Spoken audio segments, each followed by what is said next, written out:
ये था हमारा दूसरा पॉइंटर जो आपको बताता है कि आप टाइम अगर दे रहे हो, आप पढ़ भी ज्यादा रहे हो, बट फिर भी आप कहीं ना कहीं असफल हो सकते हो अगर आप करत करत अभ्यास के जड़मत होत सुजान और रसरी आवत जात के सिल पर पड़त निशान। हिंदी में एक कहावत जो मायने रखती है, अंग्रेजी में भी एक सेम कहावत है जिसके मायने कुछ कुछ यही है, जो बोलती है practice makes a man perfect. But आज इन कोट्स को, इन कहावतों को मैं रीफ्रेम करने आया हूं आपके लिए, क्योंकि मेरे पीछे आपको दिख रहा होगा don't study this many hours. तो कैसे मैं सेंटेंस को जस्टिफाई करूंगा, कैसे मैं इन कोट्स को रीफ्रेम करूंगा, आज के इस सेशन में मैं तुम्हें यही बताने वाला हूं। क्योंकि जब भी हम किसी एग्जाम की बात कर रहे होते हैं, जब भी किसी एग्जाम की प्रिपरेशन की बात कर रहे होते हैं, तो हमसे मोस्ट ऑफ द टाइम बोला जाता है कि यार ये चीजें तू कर ले तो इस पर्टिकुलर टारगेट पे पहुंच जाएगा। बट आज के इस सेशन में मैं तुम्हें बताने वाला हूं कि क्या चीजें नहीं करनी होती, क्योंकि बहुत बार मैंने इतने होनहार बच्चों को देखा है जो पढ़ाई में इतने बढ़िया थे बट कहीं ना कहीं वो अपनी टारगेट तक नहीं पहुंच पाए। क्यों? क्योंकि उनको ये चीजें नहीं पता होती कि यार क्या चीजें हमें नहीं करनी होती। तो आज के इस सेशन में मैं तुम्हें 5 ऐसी चीजें बताने वाला हूं जो तुम्हें नहीं करनी है अपनी इस प्रिपरेशन के दौरान। तो स्टार्ट करते हैं फ्रॉम द वेरी बिगिनिंग, पहले पॉइंटर से, जो ये बोलता है कि सिलेबस जो है वो हमारे इंटरेस्ट से बढ़ के होता है। कैसे मैं इस चीज को जस्टिफाई करूंगा? आप सोचो, आप क्लासिकल मैकेनिक्स पढ़ रहे हो और वहां पर आपने पढ़ा सूडो फोर्स, जिसमें आपको पढ़ाया जाता है फ्रेम ऑफ रेफरेंस। अब उस फ्रेम ऑफ रेफरेंस से आपका इंटरेस्ट डेवलप हुआ स्पेशल थियरी ऑफ रिलेटिविटी की तरफ और आप घुस गए स्पेशल थियरी ऑफ रिलेटिविटी में। तो कहीं ना कहीं आप अपने सिलेबस को छोड़ करके आप अपने इंटरेस्ट को फॉलो करते हुए दूसरी लाइन में चले गए और आप अपने रास्ते से भटक गए। हुआ क्या? आप पढ़ रहे हो, आप मेहनत कर रहे हो, आप लगे हुए हो, आप गधे की तरह घिस रहे हो, आप प्रैक्टिस भी कर रहे हो, बट आप परफेक्ट नहीं बन रहे हो। क्यों? क्योंकि आप सिलेबस को छोड़ करके अपने इंटरेस्ट को फॉलो कर रहे हो। तो वहां पर क्योंकि आप हो सकता है उस सब्जेक्ट में अच्छे हो जाओ बट उस एग्जाम में आप क्वालिफाई नहीं कर पाओगे। तो सबसे पहली बात आपने ध्यान क्या रखनी है कि आपको अपने सिलेबस पे स्टक होकर रहना है। अगर आपको टारगेट को अपने छूना है, आपको आईआईटी पहुंचना है, तो आपको ये चीजें करनी पड़ेगी। अगर आपको पीएचडी करनी है उस सब्जेक्ट में तो उसके लिए आपको ग्रेजुएशन लगती है, तो आपको फिर सोच लो क्या करना पड़ेगा। तो सबसे पहली बात कि आप अपने सब्जेक्ट को जो है, अपने सिलेबस को जो है वो प्रायोरिटी दोगे रादर देन योर इंटरेस्ट। दूसरा पॉइंटर, सबसे पहला पॉइंटर ये था जो सबसे महत्वपूर्ण पॉइंटर था, इसी के साथ जुड़ा हुआ है, जो है प्रेफर वैरायटी ओवर क्वांटिटी।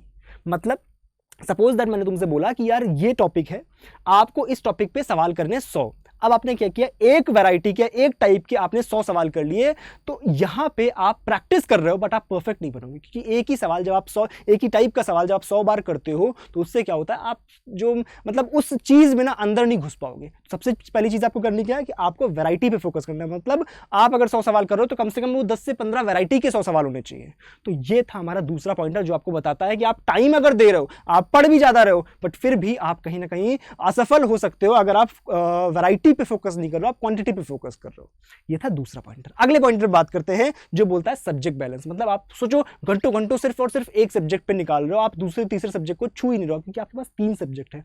और अगर आप किसी भी टॉपर को उठा करके देख लो, वो हमेशा सब्जेक्ट बैलेंस की बात करता है कि आप तीनों सब्जेक्ट को, चाहे वो फिजिक्स हो, चाहे वो केमिस्ट्री हो, चाहे वो मैथमेटिक्स हो, तीनों सब्जेक्ट को बैलेंस लेकर के जब चलोगे तब जाकर के आप अपने टारगेट को छू पाओगे। सबसे पहली चीज है आपको ऐसा टाइम टेबल बनाना है जो आपके सब्जेक्ट्स को बैलेंस कर पाए। ये था तीसरा पॉइंटर, क्योंकि जब आप सब्जेक्ट बैलेंस नहीं करोगे तो कहीं ना कहीं आप मेहनत कर रहे होगे, फिर से वही बात आती है, बट आप परफेक्ट नहीं बन पाओगे। अगला पॉइंटर जो हमारा एक बहुत जरूरी पॉइंटर है, क्योंकि ये वो समय है जब आपको अब एक्स्ट्रा बुक्स पे फोकस नहीं करना है, आपको अपने स्टडी मटेरियल पे फोकस करना है, आपको अपने पीवाईक्यूज पे फोकस करना है। यहां पे वो टाइम नहीं है, क्योंकि आप एक्स्ट्रा बुक्स में जाओगे तो आप फर्स्ट पॉइंटर से कहीं ना कहीं लिंक हो जाओगे। आपका जो इंटरेस्ट है वो आपको अपने जो गोल है उससे अलग करने की कोशिश करेगा। तो फिलहाल अभी आपको कोई भी एक्स्ट्रा बुक्स नहीं छूनी है, बिल्कुल भी नहीं छूनी है। ये था आज का चौथा पॉइंटर जो आपको दिमाग में रखना है, क्योंकि वहां से आपकी लाइन ही अलग होने लग जाती है।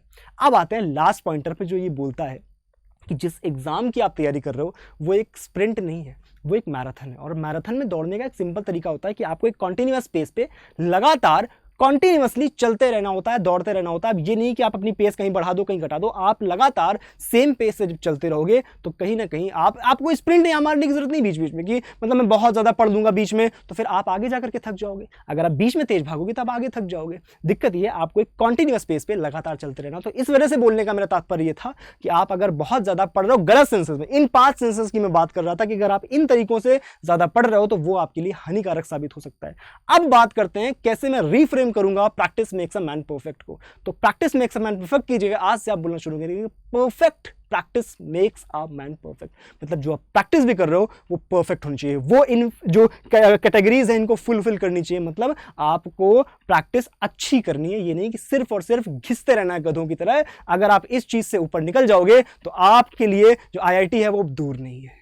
तो आज की इन बातों को, इस संदेश को आप अपनी पोटली में बांध करके आगे बढ़ो, और अगर कोई भी दिक्कत आती है तो आप कमेंट सेक्शन में जरूर लिखो। तो क्या मेरी बातें क्लियर है? अरे यस और नो ये भी कमेंट सेक्शन में जरूर लिख देना, और वीडियो को लाइक तो कर ही देना, चैनल पहली बार आए हो तो सब्सक्राइब भी करना। मिलते हैं नेक्स्ट सेशन में, तब तक के लिए thank you so much, bye bye.